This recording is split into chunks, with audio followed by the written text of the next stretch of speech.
Part 1. Listening. Ielts practice. Questions 1 to 5. You will hear a telephone conversation about voluntary work. You should answer the questions as you listen because you will not hear the recording a second time. First, you have some time to look at questions 1 to 5.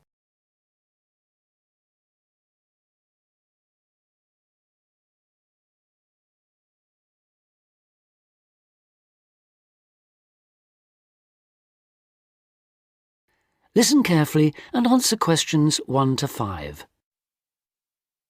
Hello, Volunteers Worldwide. How can I help you? Hello. I'm ringing to find out about opportunities for doing volunteer work. Could you give me some information, please? Yes, certainly. But before I do, I need to ask you for a few personal details. That's just because the opportunities open to you are dependent on your age and on what qualifications and skills you have. That's fine. So, if you could just start by telling me your name and age. Okay.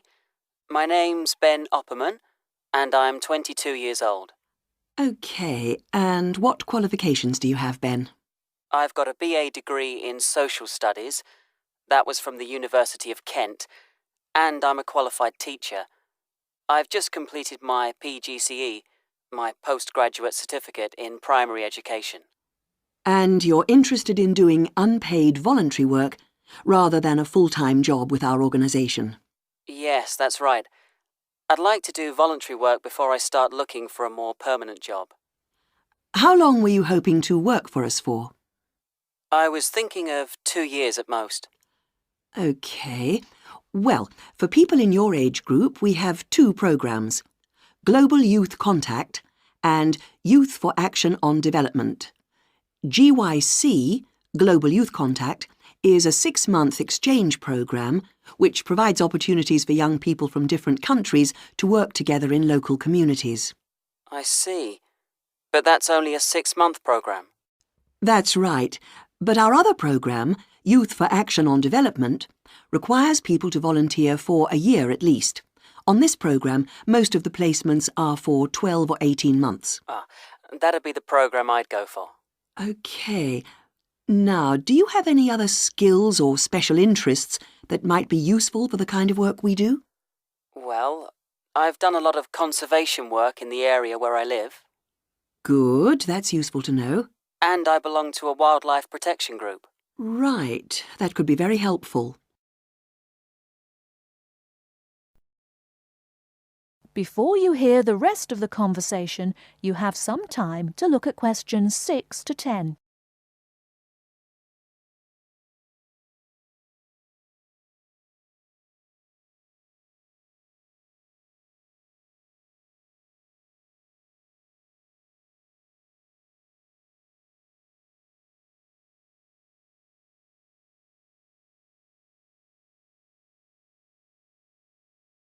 Now listen and answer questions 6 to 10. Do you have any questions you'd like to ask me? Yes. Could you tell me what sort of placements are available? Well, all our placements are related to the 4 main areas that we work in. That's education, health, social participation and employment. Education sounds like the obvious choice for me. And if I wanted to go ahead and apply to work on a programme like this, what do I have to do? OK, well, our selection procedure is quite a lengthy process, I'm afraid. It can take up to 9 months. We get many more applicants than we have placements for, so we need to make sure that we get the best people for the kind of work we do. It's very important to realise that voluntary work like this is not an easy option. Although you'll have a brilliant experience with us, you are expected to work hard and make a real contribution. It is not just sitting around enjoying a different culture. Of course, I understand that. OK, so if you're interested, I can send you an application pack. You complete the forms and send them back to us. If you are shortlisted, we invite you to come for an interview. That's normally in January. Assuming you're successful, we then start looking for a suitable placement. While we're doing this, we ask you to raise some funds of your own, so that you end up contributing about 2/3 of the cost of your training and travel. OK, fair enough. I suppose people get sponsorship, do they?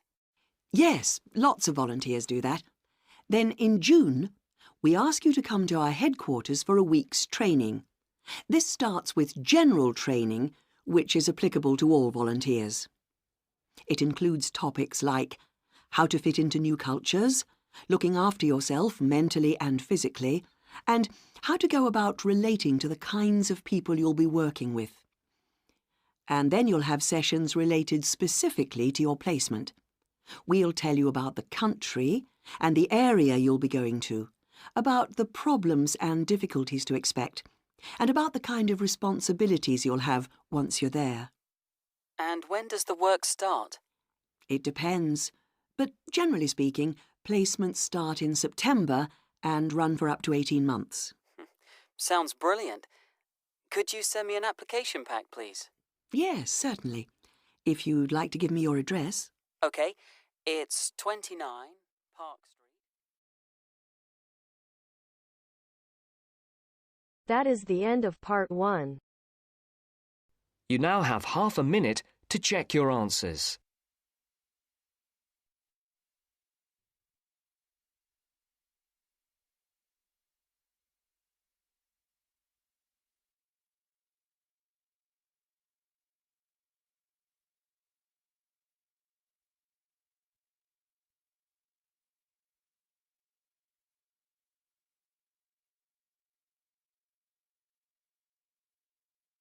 Now turns to part 2. Part 2. Tom and Barbara are talking about markets in London. Barbara has a market list, and she wants to find out more details about them. Listen to the conversation and complete the market list. First, you have some time to look at questions 11 to 17.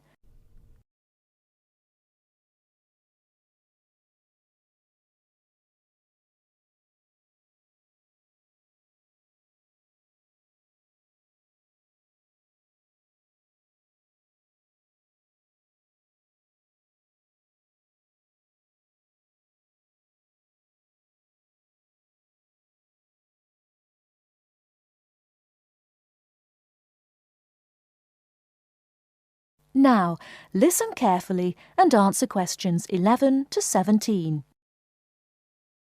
Hi Barbara, what will you do this weekend? Well, I'd like to do some shopping, but I have no idea where to go. I've only been here a few days. I was told London is an expensive place to live. Yes, but that's not completely true. London can be an expensive place to live, but if you shop in the right places, you can live relatively cheaply. Is that true?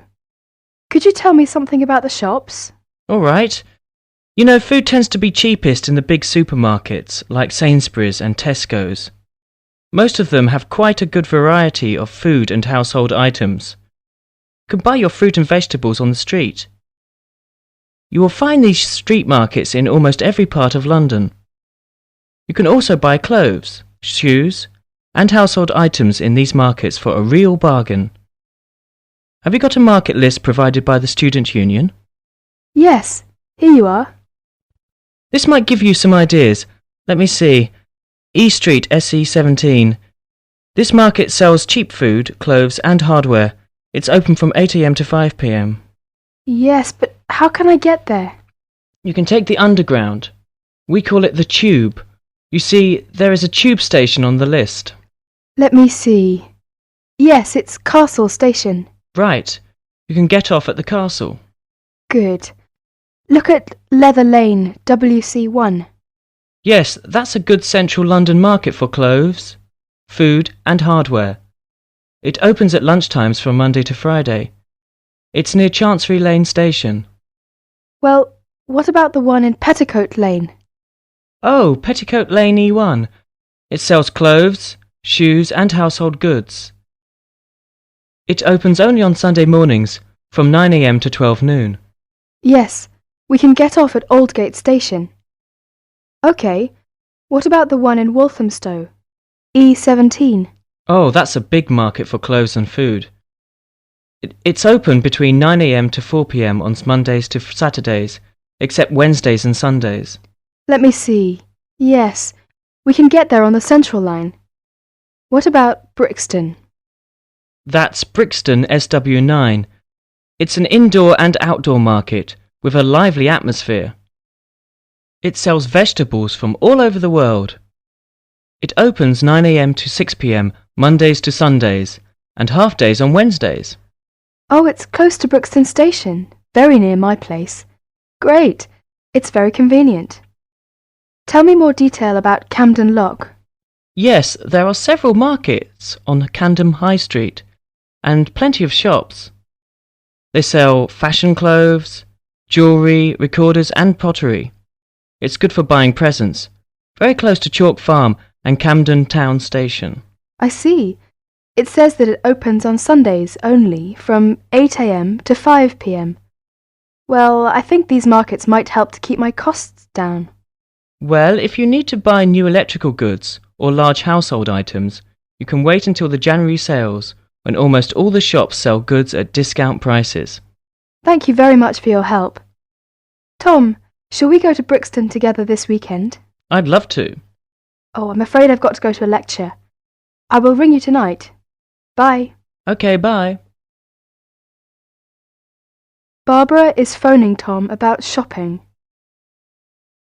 Before you hear the rest of the talk, you have some time to look at questions 18 to 20.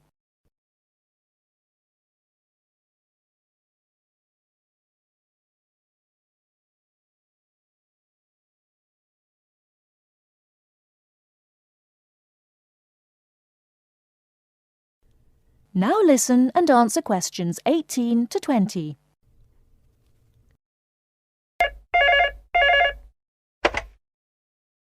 (401 0625). Hello, is that you, Tom? Hi, Barbara. Have you decided where to go tomorrow? Yes, that's right. I want to go to Camden Town to shop. Would you like to go there with me? Yes, I'd love to. That's a good market. Mary's here with me now. She wants to go there too. Shall we meet at Camden Town Station? OK. How are you going there? We will go there by bus. It's only 3 stops from my place. Well, we might walk there if the weather is fine. How will you get there? I think I will have to take the Underground. I'm at Bond Street, and I'll take the Central line first and get off at Tottenham Court Road. That's it. Take the Central line and get off at Tottenham Court Road. Then you want the Northern line to Camden Town. It's only about 4 stops. Make sure you get a northbound train though. You want northbound Camden Town, OK? OK. I think I can find the way. I have an Underground map with me now. What time shall we meet there tomorrow? How about 10:30? Well, I think that's a bit too late. It might be crowded by that time. How about 1 hour earlier? Say 9:30. Fine. That'll be all right. See you tomorrow. Bye.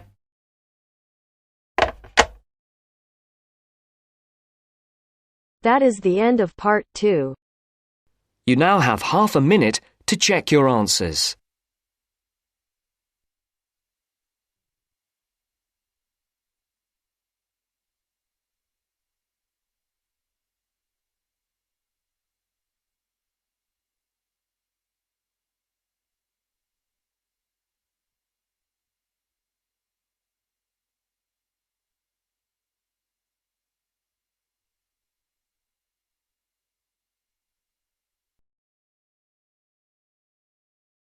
Now turns to part 3. Part 3.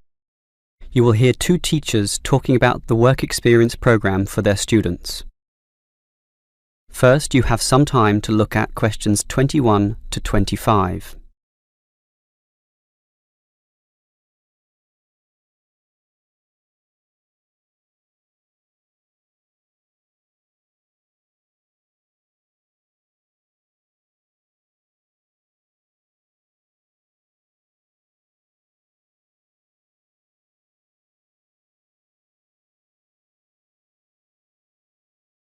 Now listen carefully and answer questions 21 to 25. OK, we've got to arrange this programme. Work experience. I believe quite strongly in this myself. Studies are often just too theoretical and the best learning can be on-site. Sure, in principle, but you've got to find the right companies. For business students, it's so easy with all the commercial enterprises around here, but for our lot of engineering students, it's not so easy at all. Last year's education students were easy too. We just put them all into schools. Well, there are a few companies that will accept our students. Building sites are the main avenue to explore, but the trouble is that not many of these places want inexperienced learners around. Why not? Last year when I did this, I think these companies were worried about accidents. Now it's more a time issue. They just don't want to train people. But these people work for free. But training takes time, and in the economic recession, few companies want their personnel diverted for such purposes. But I did find some companies, enough for us at least, but they all insist on one thing. Minimum work time of 1 month, right? No, that the students are appropriately insured. Remember, these are building sites and there are quite a few hazards there, and we're putting untrained students, not trained students, right amongst them. So these companies want financial coverage in case of accidents. Gee, is that going to be expensive? Yes, I'm afraid so, since we live in quite a litigious society. Consequently, insurance rates are sky high, almost unaffordable. I see. Can our budget meet this? Last year we couldn't pay for the programme. This year we can, since we have fewer students to deal with, but we'll nevertheless have to cut corners in certain areas. I never like it when that happens. Neither do I. In which areas do we need to economise? Well, the payment to students is not going to change. After all, they won't do this work unless they can get some money. We'll also continue to subsidise their travel as we did last year. Last year we gave them a completion bonus too. It was a big success. Made them go through the whole month. But not this year. We'll impress upon the students that possible failure could result if they don't finish the whole term. OK, I trust that will work.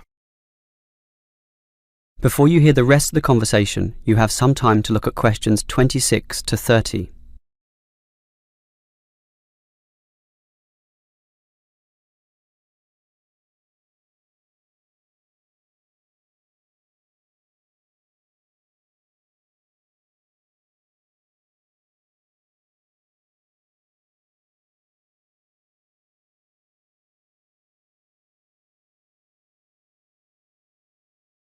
Now listen and answer questions 26 to 30.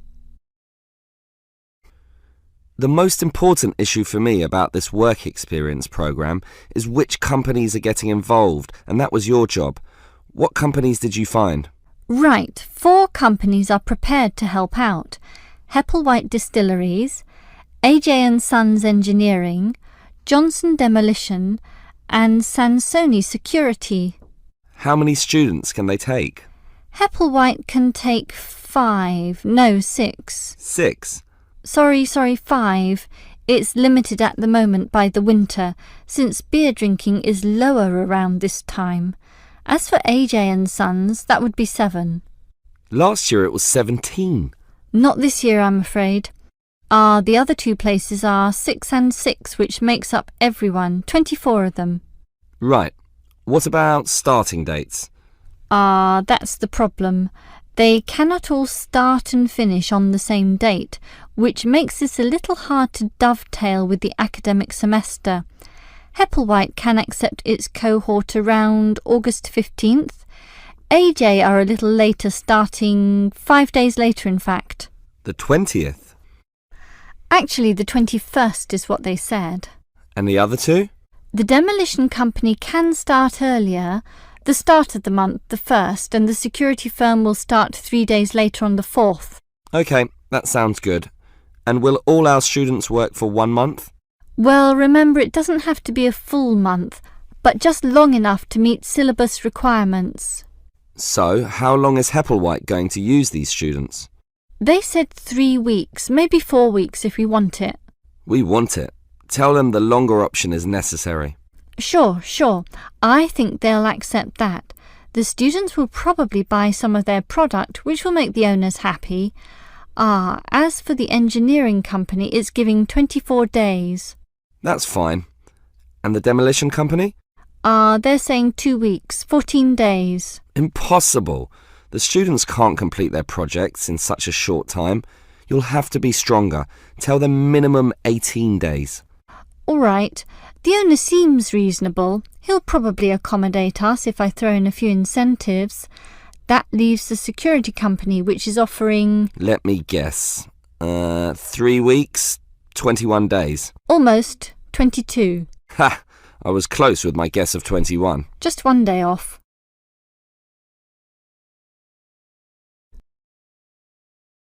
That is the end of part 3. You now have half a minute to check your answers.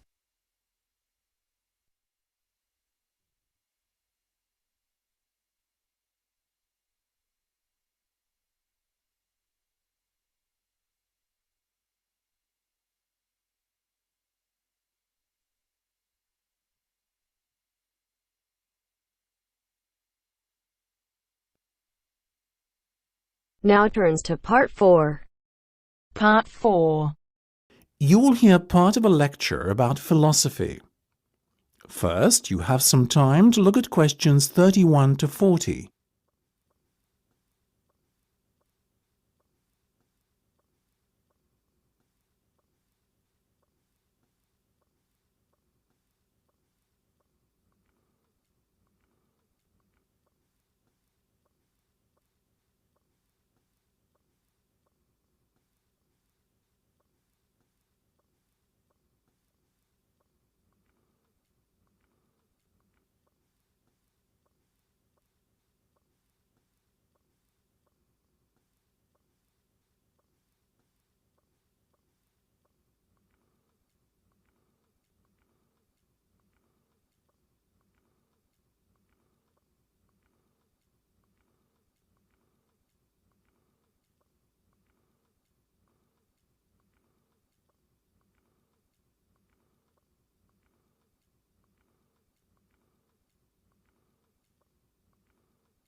Now listen carefully and answer questions 31 to 40.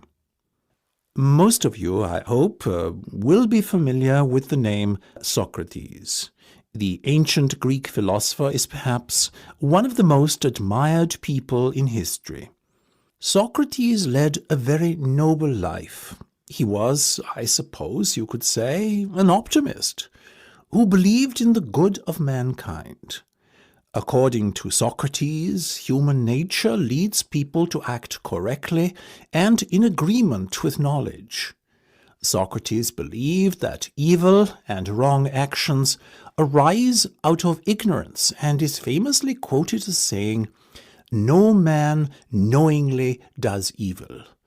True to his personal beliefs, Socrates devoted his own life to seeking goodness and truth. Born in Athens, where he lived all his life, Socrates always dressed simply and was known for moderation in both eating and drinking.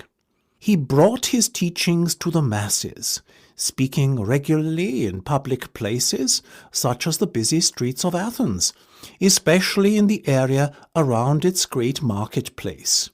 He had little regard for public opinion, and always conducted himself in accordance with his own set of rules. Socrates built up a reasonably large following of Athenians looking to learn from his seemingly endless wisdom. But he also had a good many enemies who mistrusted him on account of his unorthodox views on subjects such as religion. Socrates' enemies were what you would call the wrong type of enemy, being powerful and influential Athenians. Their efforts to have him ruined saw him brought to trial on charges of corrupting the young and disrespecting religious traditions. In the trial, Socrates defended himself, claiming that he had done nothing more sinister than enlighten people with a clearer knowledge of the truth, which is essential for the correct conduct of life. He made some remarks aimed at the ruling establishment, suggesting that those who are elected are not necessarily fit to govern effectively. Socrates himself had long ago become disenchanted with the materialistic ways of the upper class. Unfortunately, his views were seen as an attack on democracy and the electoral process, so the jury found Socrates guilty as charged and sentenced him to death. It is thought that many members of the jury resented his unbending pride, and that this may explain the harshness of the punishment handed down to him. Despite being given several opportunities to escape prison, Socrates resisted, and carried out his sentence calmly by drinking a cup of hemlock poison. During his life, Socrates introduced the idea that there are a set of universal standards by which people should be judged. His method, known as the Socratic method, involved discussion between two or more people around some key term. In theory, those party to the discussion should all define the term in the same manner. However, his studies found that this was seldom the case. Socrates encouraged his followers to engage in such discussions with the goal of trying to proceed from less adequate definitions to more accurate definitions over time, the ultimate goal being a true and universal definition that could not be contradicted by anyone. This method tended to expose the ignorance of the Athenians of his day. It showed that many things that they assumed true were in fact false. Socrates also used irony to expose people's ignorance of key concepts. That is, he claimed to differ from others in recognizing that he himself was ignorant. His insistence on ignorance reminded other people of their own ignorance, but won him few friends in high places. That is the end of part 4. You now have half a minute to check your answers.